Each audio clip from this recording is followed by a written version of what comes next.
I'm a family law attorney. I do divorce, child custody, child support, adoptions, termination of parental rights, guardianships. I'm talking from a lawyer's perspective and mostly from the idea that I've been in a courtroom where the other party is not represented. And so I want to talk to you about the mistakes that those people make that I commonly see. Now, one of the big ones that I see, the mistake that a pro se, non-represented party makes, is working off the assumption that everyone else there is there to help them. And that is not accurate. And I see these parties come in, they're on their own, and they think that the judge is going to carry the torch for them, or that I, as the attorney for their spouse or their former significant other, somehow has to be the person to do these things. And that's not right. You might have heard the term a guardian ad litem. A guardian ad litem represents the best interest of a child in a matter. Sometimes they think the guardian ad litem is supposed to help them, and that's not the case.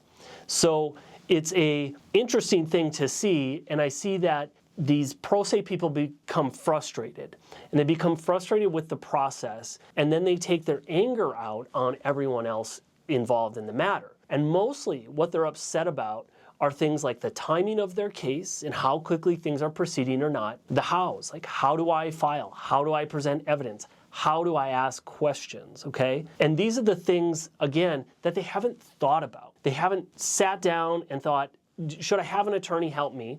They just come in and assume I can just do this on my own. And then when they show up, they expect that everyone is supposed to do the things that they want done out of order, out of procedure, ignoring the law and how things are properly done. And then they lash out and they become upset. So if you're someone who's thinking about navigating a family law action on your own, be really mindful and careful about that. You have to know what you're doing. On the other side of things, and I can think of a few pro se, non-represented people who did really well for themselves in court, they were the folks that studied this on their own. I could tell. These people were like going into the library or looking online to learn procedure, local court rules, how evidence is handled, how to write pleadings, how to file them, and they were effective in their case because they had that credibility with the court. They weren't upset, they weren't angry, they understood the timelines, the rules, and the procedures. So I hope that this is helpful to you as you're trying to represent yourself in a family law matter. Thanks.